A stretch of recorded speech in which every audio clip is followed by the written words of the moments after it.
Today, I want to talk about triggers and not just as personal pain events, but as moments when inherited trauma, nervous system activation, and relational patterns start moving through us and into the world. Because a trigger doesn't just stay personal, it becomes tone, behavior, atmosphere, and transmission. A lot of conversations about triggers stop too early. Some turn outward to blame. They triggered me, which essentially removes empowerment. Others turn inward to self awareness. I got triggered, so now I have healing to do. And that matters, but it also stops at the next threshold.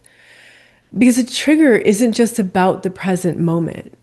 There's what happened, and then there's the deeper place that it touched, which is something older, much more tender, more defended. And most people already understand that part. They can see the connection to childhood experience. But today, I want to take us further.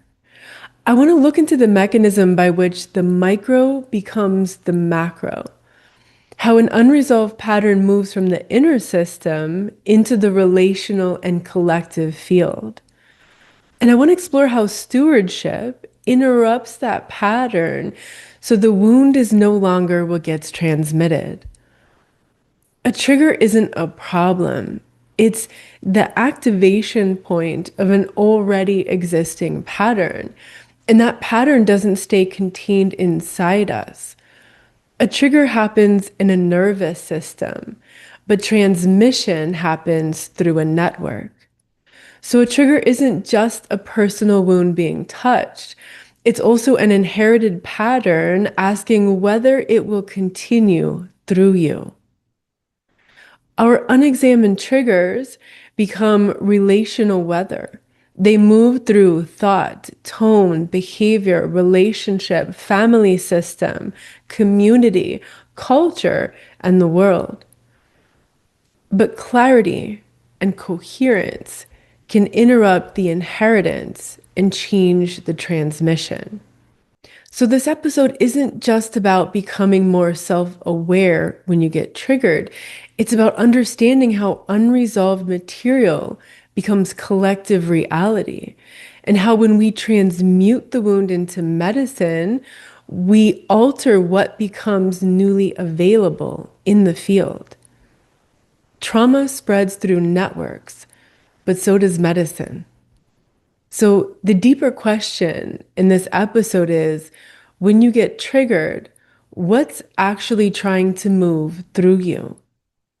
And can you become conscious enough to notice what wants to move through you before you unconsciously hand it to others? Welcome to Inner Integration. I'm Meredith Miller, and this is From Trigger to Transmission: How Inherited Patterns Move Through Us. I know a lot of people are struggling with overwhelm, stress, and other symptoms.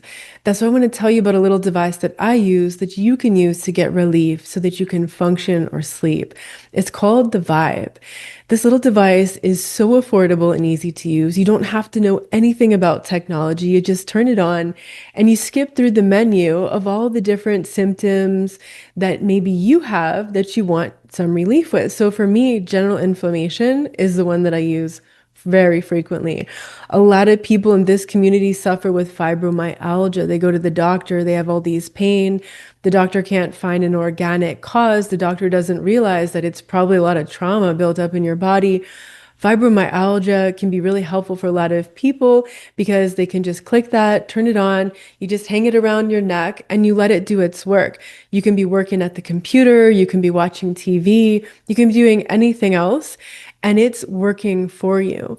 So you literally don't have to know anything about technology to use it. You just click a few buttons and it does the work for you. And what I love about this device is that it works. It puts sovereign wellness back in the hands of the people. One of my friends who struggles with a lot of debilitating symptoms, she goes to the doctors all the time. She told me that this was the best $300 that she ever spent.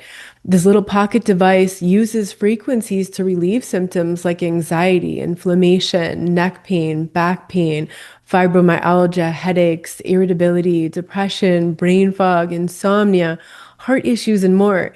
You can also use it on your dogs, cats, and horses too. I use it on my dog.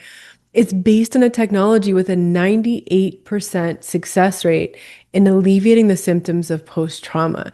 You don't have to take my word for it. You can search for PEMF on PubMed, which is the website where you find all the scientific studies that are peer reviewed by other scientists, and it'll tell you all about its potential benefits to help you with your symptoms. So if you want to get your vibe, you'll find the link in the show notes. That's where you can listen to the interview that I did with the rocket scientist who developed it. You can find out more about how it works. There'll be links that'll take you to his website. You can hear testimonials of people that have used it for all kinds of different symptoms and how they got relief. These statements have not been evaluated by the FDA. This information is provided for educational purposes only and should not be interpreted as medical advice for preventing, diagnosing, curing, or treating any disease. Consult a qualified professional for any questions specific to your health and well-being.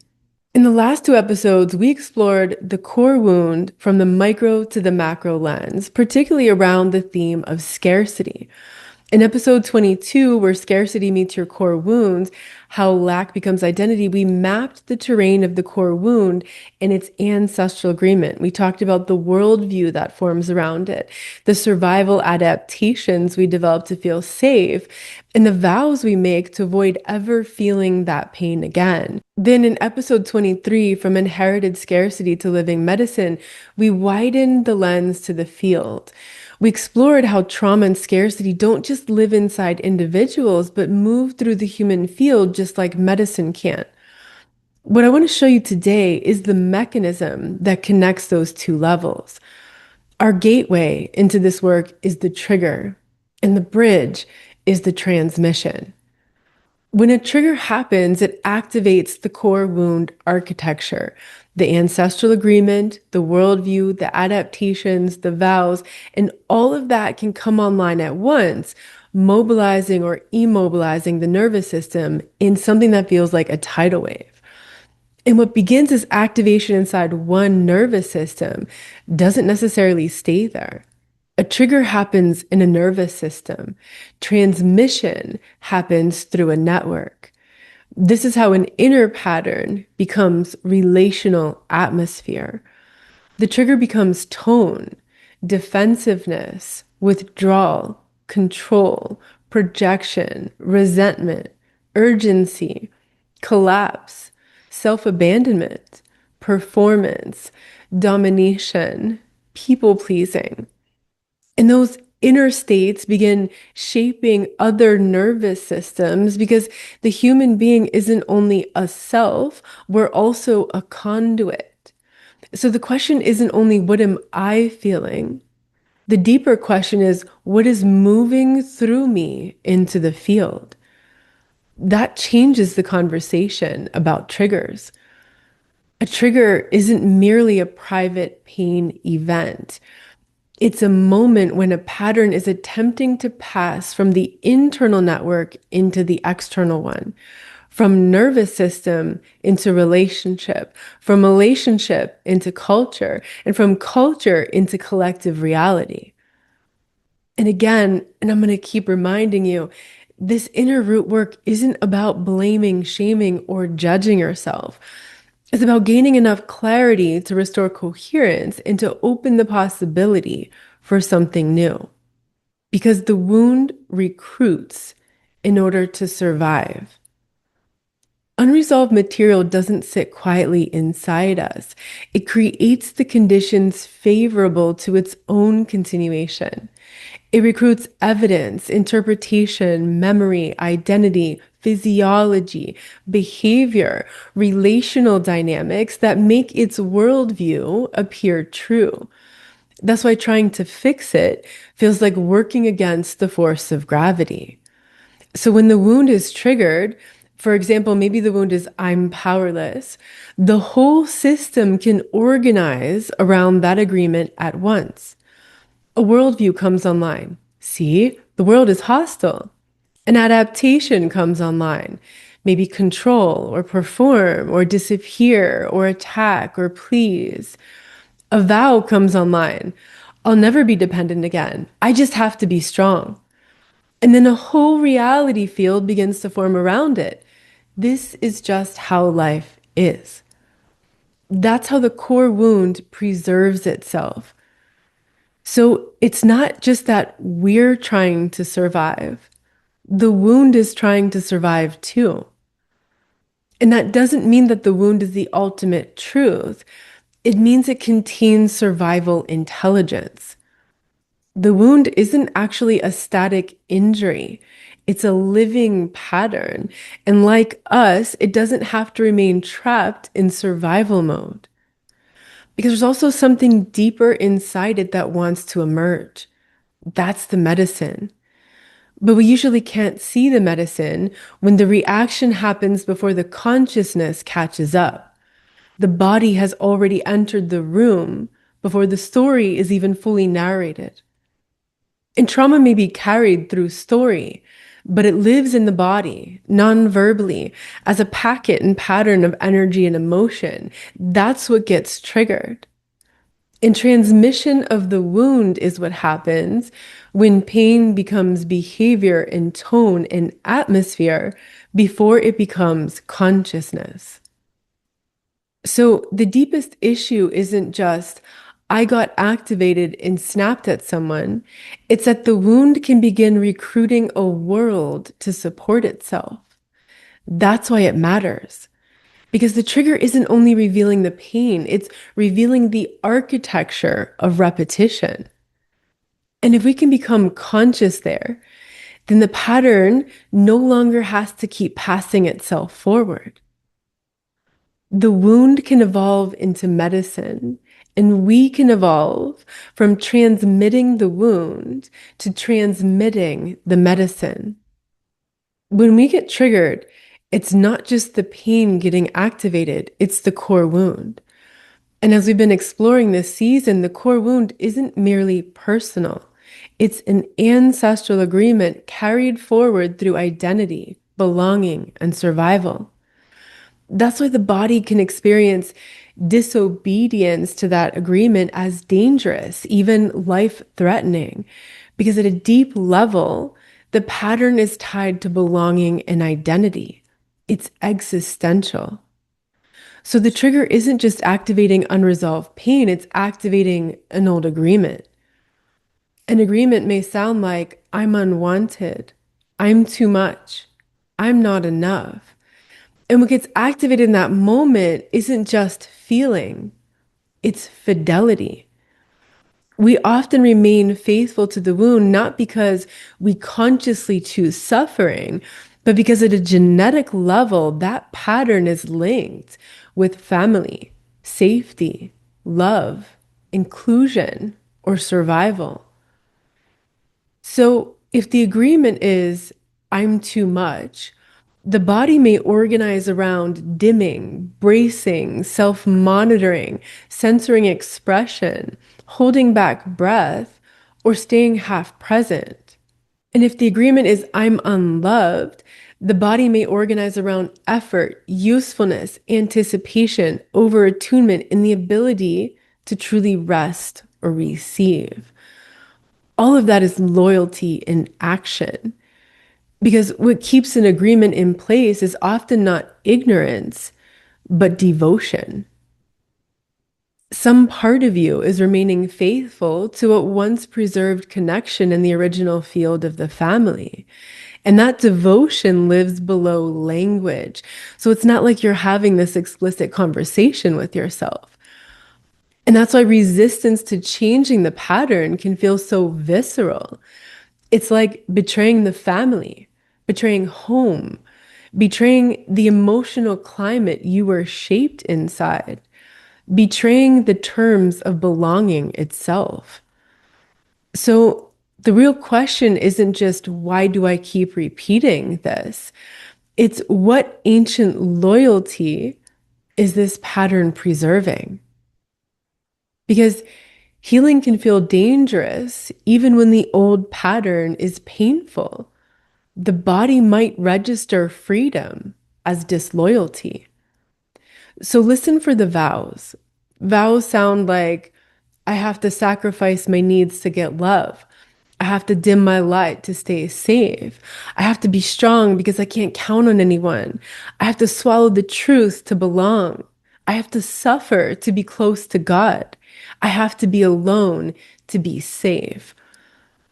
Then notice the behaviors you use to keep those vows and notice what they're costing you. Notice whether they're still serving you now, because maybe they're not. That's how you begin tracing the pattern back to the agreement underneath it. And fidelity doesn't always look like compliance. Sometimes it looks like rebellion. A lot of people realize that they've been repeating generational trauma and decide, I'm going to be nothing like the people who came before me. But even rebellion is organized by the same wound. You might reject the parent, you might reject the dynamic, you might reject the life path, and still end up arriving at the same pattern in a different costume. Because the agreement isn't about personality, it's about pattern. And the pattern repeats because we're not only defending against pain, as humans, we're also trying to preserve the connection. That's why our deepest wounds and our strongest reactions are often ancient agreements trying to preserve belonging, even when those agreements are painful and even when we consciously want out. So, how do we break free? Not by rebelling harder, not by shaming ourselves for repeating the loop, but by bringing completion to the pattern. Our ancestors don't need us to suffer. They need us to remember and carry the pattern forward in a new way. That's where liberation begins. True liberation isn't mere opposition, it's release from the organizing agreement itself. And that's where metabolization differs from reaction, because rebellion is a reaction. Reaction keeps the pattern alive, whether through compliance or opposition. Metabolization digests the charge enough for new coherence to emerge. This isn't about fixing the past. It's about letting something end so something new can begin. Because trauma isn't just pain moving forward. It's the past preserving itself as the organizing principle of the present. And when that pattern is transmuted, the future is no longer just the past replaying itself in another form. That's why ancestral healing isn't just self-improvement. It's the transmutation of inherited material so that something genuinely new can appear. And that emergence is the medicine. Trauma propagates through story, but the story is often secondary. Atmosphere is the first doctrine. Children don't only inherit beliefs, they inherit atmosphere before they inherit language. They learn the organizing principle of the field before they understand the philosophy of the family. They absorb what tension means, what silence means, what volatility means, what hypervigilance means, what emotional absence means, what overfunctioning means, what love feels like when it's braided with fear or shame. We started exploring this in season 2, episode 10, What Was Never Yours to Carry. Because a child grows up not only inside events, but inside a field and scaffolding of implicit instructions. Be careful, be useful, don't upset the system, don't need too much, don't shine too brightly, don't tell the whole truth, stay alert, stay pleasant, stay quiet, stay strong, stay invisible, stay available, stay in control. And those aren't just received as messages, they become physiological common sense. This is where loyalty and agreement become very real in the body. The agreement isn't just a belief in the mind, it's a pattern of orientation in the body, a posture, a readiness, a contraction, a pace, a way of maintaining contact. The body is often the agreement made flesh. Atmosphere is how agreements are transmitted without explicit speech. So the agreement isn't merely believed, it's breathed. It lives in muscle tone, in eye contact, in digestion, in the voice, in the silence, in the ability or inability to soften, in the speed with which the body braces for rupture, whether pleasure feels safe or not, whether stillness feels like rest or threat. Because the agreement usually protected something sacred, even in a distorted form. Maybe it protected belonging. Maybe it protected dignity. Maybe it protected attachment by requiring self-erasure. Maybe it protected the family myth that held the whole system together. So atmosphere becomes a kind of silent governance. And once that happens, the body gets recruited into enforcement. No one has to say, don't feel that. The body knows. No one has to say, don't outgrow us. The body knows. No one has to say, stay small enough to remain loyal. The body knows. The body becomes the atmosphere of the wound, the ancestral agreement, the worldviews, the adaptations, and the vows. The body isn't merely expressing a pattern, it's also instructing the field in what's safe, what's dangerous, what's possible, and what must never be touched. And the unresourced body transmits all of that to the field. An unresourced body can circulate bracing, urgency, fragmentation, guardedness, collapse, emotional weather, hypervigilance, suppression, and false harmony. A coherent body can circulate permission, steadiness, enoughness, repair, contact, grounded truth, spaciousness, and safety. And usually when we get triggered, we think that the experience is contained inside us, that it's just a neurological event, but it rarely stays there.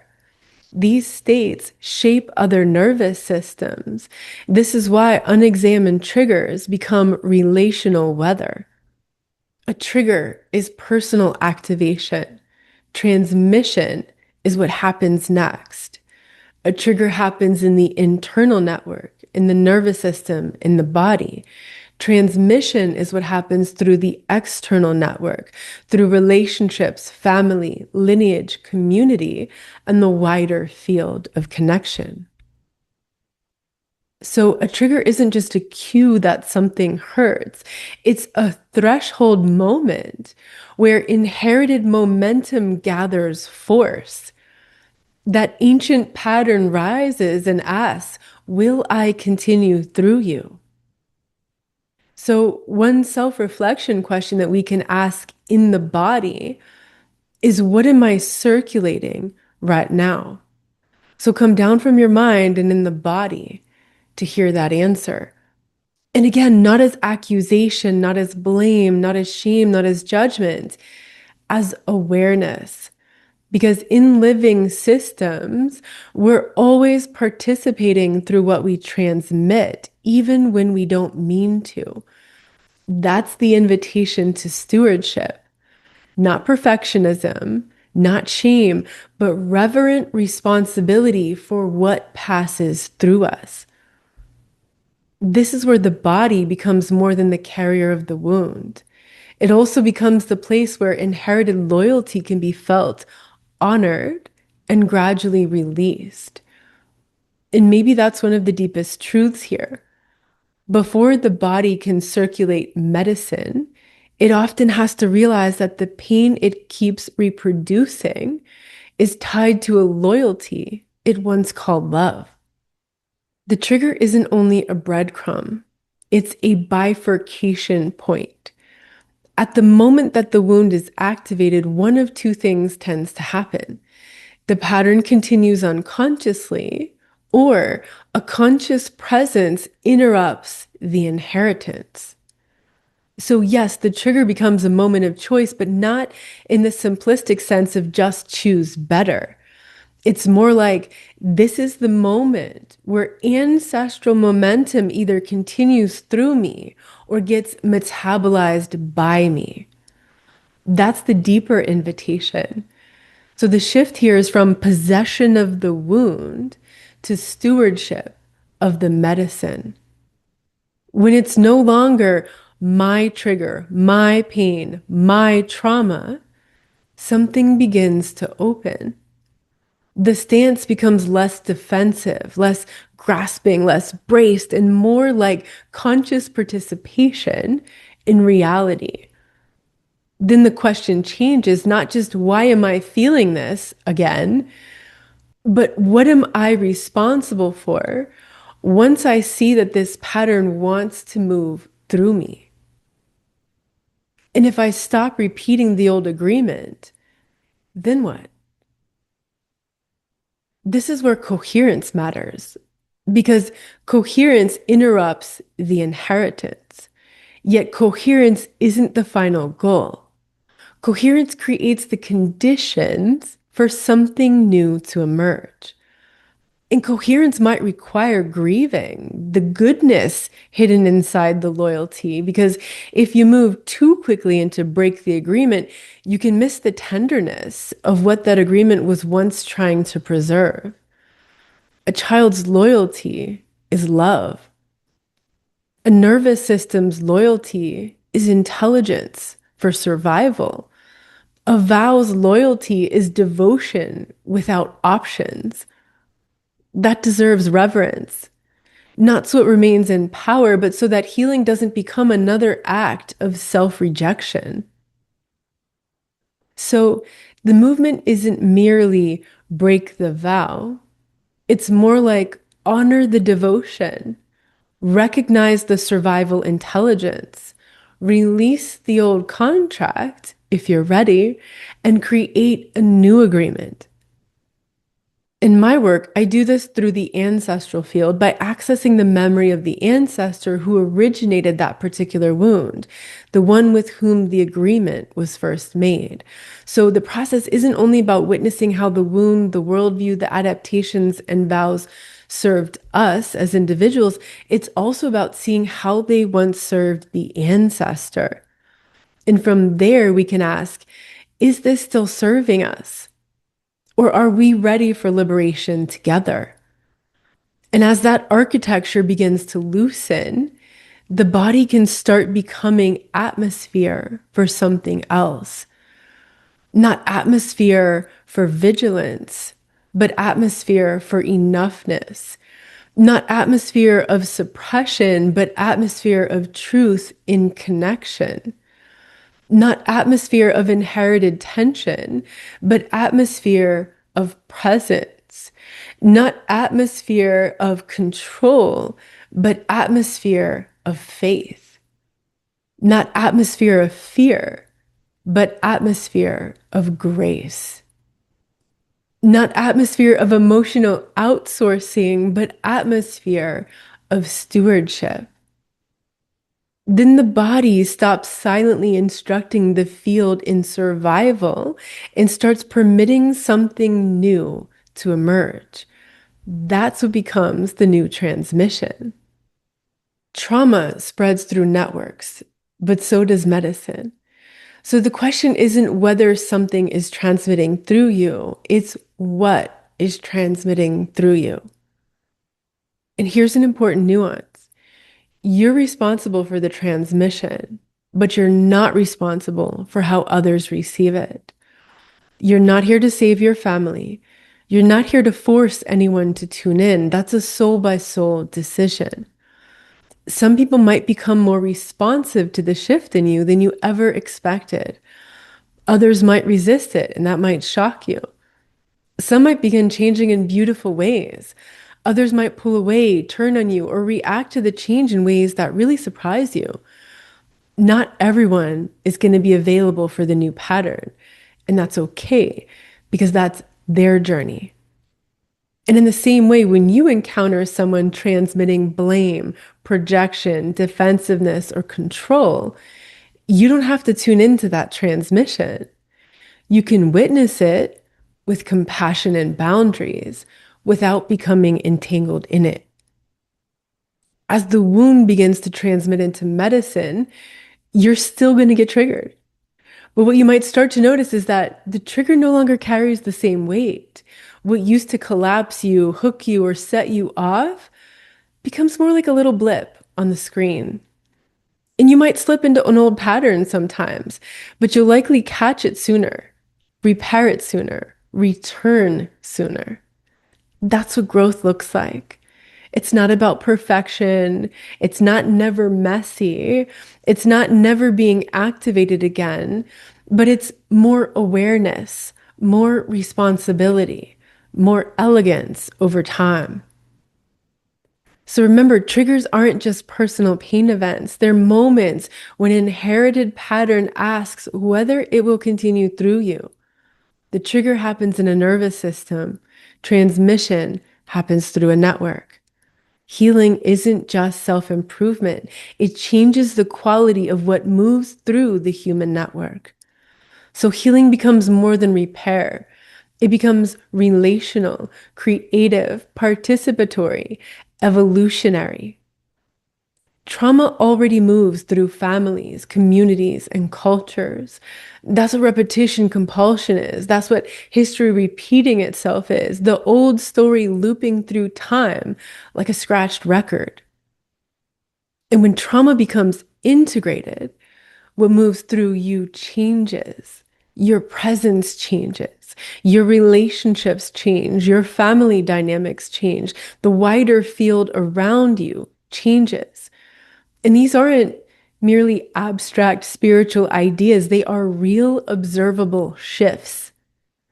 The medicine doesn't stay contained inside you. It's not just for you. It travels. That's why healing at this level isn't just about you. It changes what becomes available in the field. And stewardship is simply reverent responsibility for what passes through us, instead of unconsciously recruiting others to carry what we haven't yet metabolized. So the questions to take with you: what's being transmitted through you right now? Can you become conscious enough to notice what wants to move through you before you unconsciously hand it to others? And when activation rises in you, are you becoming a passageway for the past, or a place where the past can finally be transformed? We're all connected in the field. So the question is, what is your body teaching the field when you're unresourced? Again, not with blame, not with shame, just with honest noticing. And what becomes available in the field when you're in a state of coherence? There's going to be moments where you feel the inner coherence. And there will be moments when you notice that you're unresourced, dysregulated, or internally in conflict. Coherence isn't a polished state. It's not a final arrival. It's moment by moment. Coherence exists in those moments when what you know, what you feel, what you say, and what you embody are no longer at civil war inside you. And when that happens, what you contribute to the field is no longer fragmentation, it's coherence. Coherence is a state in which inner fragmentation softens and unites enough for reality to be perceived freshly. Enough safety exists in the body. Enough coherence exists between feeling, knowing, and embodiment. Enough of the inner civil war quiets. And then something not dictated by old vows, old agreements, old adaptations becomes possible.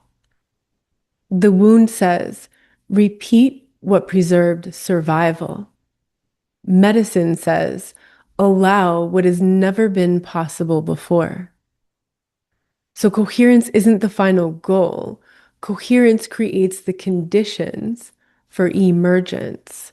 And emergence requires enough coherence that the system is no longer fully dominated by the past. Coherence isn't the summit, it's the clearing. If this message speaks to your soul, make sure to subscribe or follow wherever you listen to podcasts. Share this with someone else on the path, someone who's ready to go deeper, beyond the surface of healing and into true integration, beyond the personal and into the ancestral, collective, and planetary layers too. And if you'd like to leave a message or a note for me, something that resonated, something you want to hear more about, you can leave a comment here, or you find a link in the show notes where you can send me a private message.